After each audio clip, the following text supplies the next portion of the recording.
If you would like to take an assessment, it's really fun. Inbox me. Let me know if you want to take that. I have fun doing that. And then I found out about some things about myself. Some strengths, some weaknesses, and how to overcome those.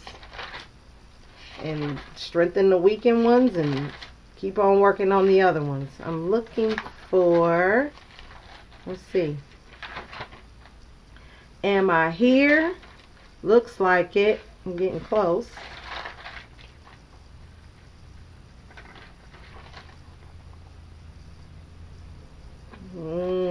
Okay. Yep, let me see. Okay. This is the one that got me right here. There is two things that we need to think about in terms of finances. This is the secret in finances. Financial fitness, like physical fitness, requires two things: knowing what to do and taking action to do it. And sometimes the action you want to take may or may not be what you want. But if you can get there, would you still do it? So it takes a little bit more planning, and it might take longer than you think. And it may not be something you want to do, but you know your dream is there and it'll come true. And the only way you're going to get there is get there how you can. Whatever that get there for you might be. Number two, the reason that some people have enough money while others constantly struggle financially is simply because those people have learned the principles of financial fitness and consistently apply them while others do not. Now, the question is, how do you plan to apply this principle in your life? How would you do that? Comment below. Let me know you're following me. If you're confused, I'll go back. So, I like the finer things in life. I like to look nice. I like to get my nails done. This is just an example, and I like to get my hair. I do wigs and stuff. So, this is when I started out. When I started this, I started out with $500. I did the nail thing with $25. I did the wig for $25. That's $50. I paid myself. The investment in my business was $115 plus the pack that I just got was $100 at the time, and then it was $215. So that was my investment. That's something that's gonna 10 or 20% of that is coming back to me at the end of the year. And I say 50. Left over to spend $60. So what I got coming back is, after all is said and done, $265. So an extra $100 in the budget. That's the secret to financial. Now, what else is back here that I'm working on? I think that's it. Yeah, for those. Now, what's my next thing I got on here? That's when, as far as its money isn't everything, but it certainly makes it more interesting. The interesting thing was that there's a difference between expenses and investments, but I didn't know there was a difference between expenses versus investments in my life. I thought this kind of stuff was for accountants and mathematicians and people that deal with numbers on a regular basis. But when you really look at it, we deal with numbers every day. Everybody does. But if you don't know what's coming in and what's going out, it's pretty interesting when you read the fine print on what's really going on. And right away, I start chopping off habits. What's an expense versus the investment? Get out some receipts and find out what you're buying. And you be totally amazed at what you spend your money on that's not bringing you a return. See, an expense is something you spend. You don't get that back. An investment is something that comes back to you, like taxes at the end of the year. But also, too, is other things you can write off besides your current employment and things like that. And I do this at work, but I wasn't doing it for myself. And it's a lot of organizing, and it's pretty annoying. There's nobody to assist. and at times, and so you learn and you grow, right? You take the math and you do what you need to do. That's why you learned it in school. Hallelujah. You know what I'm saying? I mean, you gotta learn it sometime. So it's fun and it's interesting because it breaks it down where you can understand it. And then it helps you, do homework with your kids if you're kind of a dummy in math like I was. I know I was in school. But when I got to looking at and putting my stuff and what I'm doing in those numbers, it made a whole lot of difference. You know what I'm saying? So I thought that was pretty cool.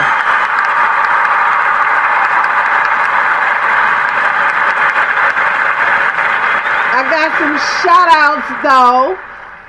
Shout out to my business partner Jackie.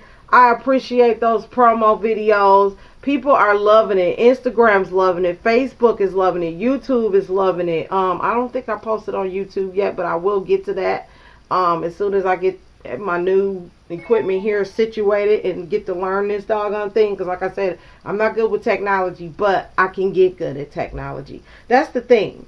I always shun stuff that I could not do. And then, would get mad if I didn't get no one to help me do it. But at the same time, what's wrong with me learning how to do it? And don't get me wrong. I appreciate it 100%. But, it was lack of resources. And it's just a blessing that God puts, those people in your life to fill in those gaps where they need to be. Because He knows your heart is in the right place and you're really, really trying to walk in the right path. And that's what I caught about Jackie. I seen her Facebook today. I seen her Instagram and stuff, and the things she's posting, it's positive, and it's kind of a reinforcement of thinking. And it's a transitioning from thinking a certain kind of way for X amount of years and transitioning into this new form of thinking. So the doors started opening, and you meet people in the same way. You start attracting those kind of people. It's amazing how your brain, and that is the thing. This is the core of the secret. Your thinking.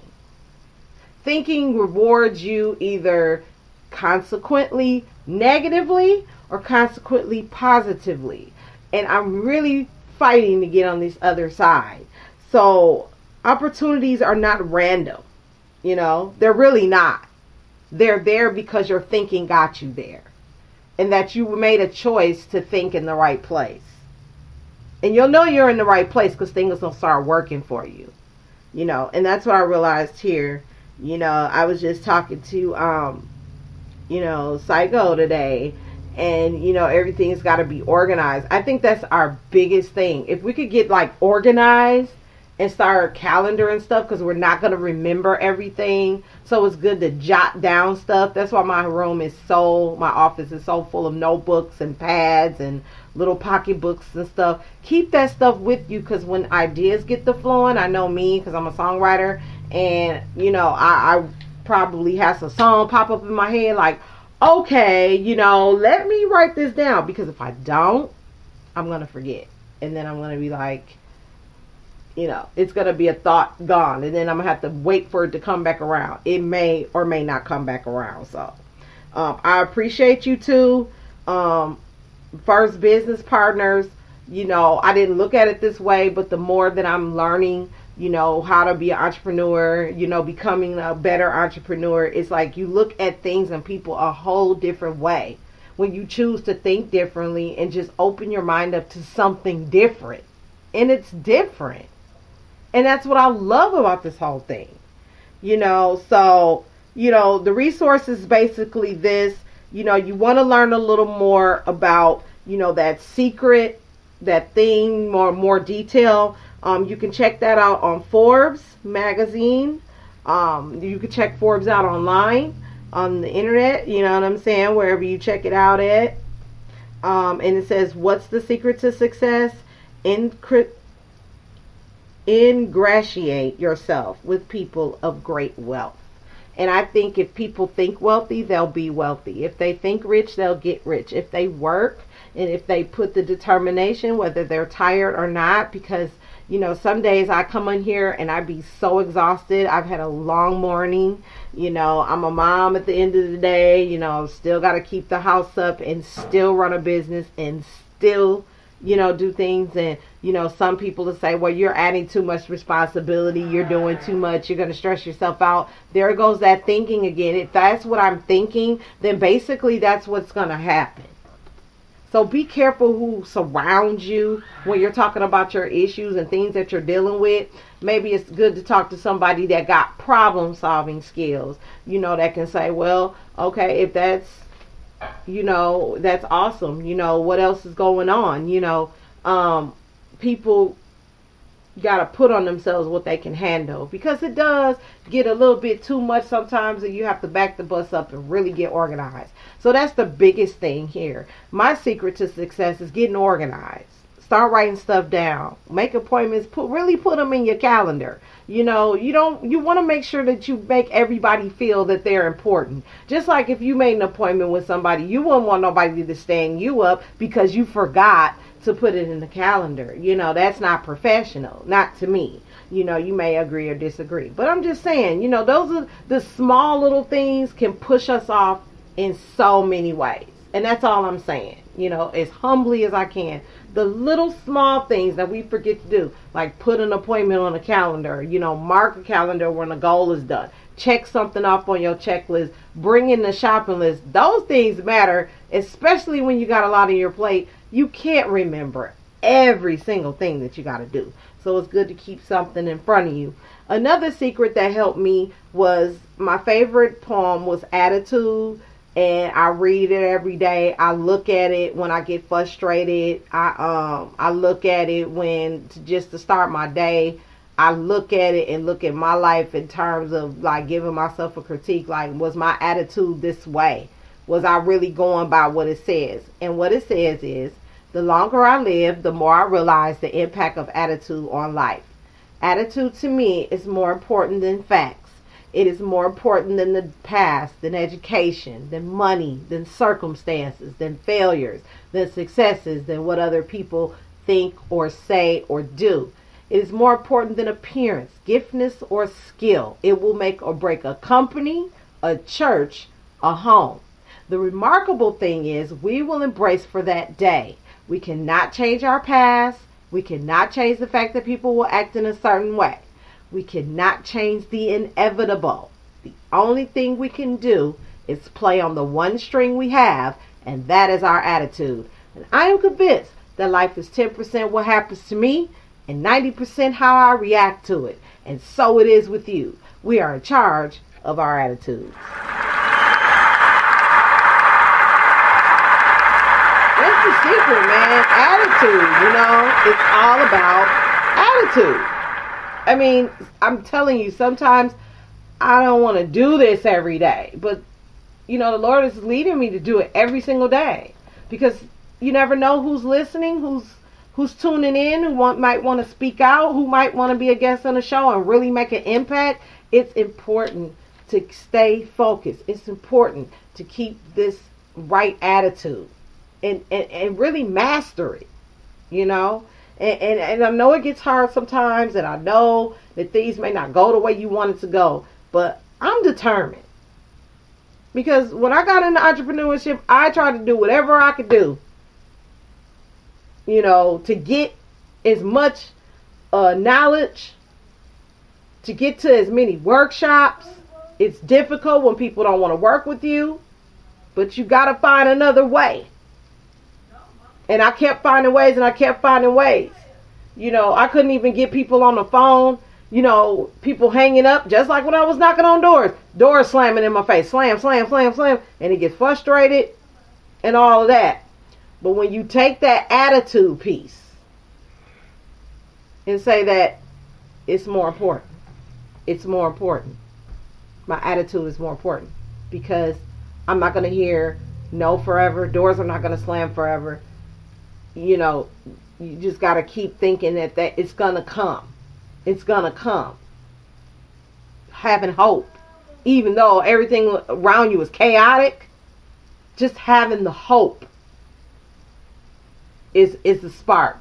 That attitude every single day. And some days I be frustrated and I don't want to look at it, but it's right there as soon as I get up out of bed. What can you put on your wall that will motivate you to get out that bed and do what you need to do every day?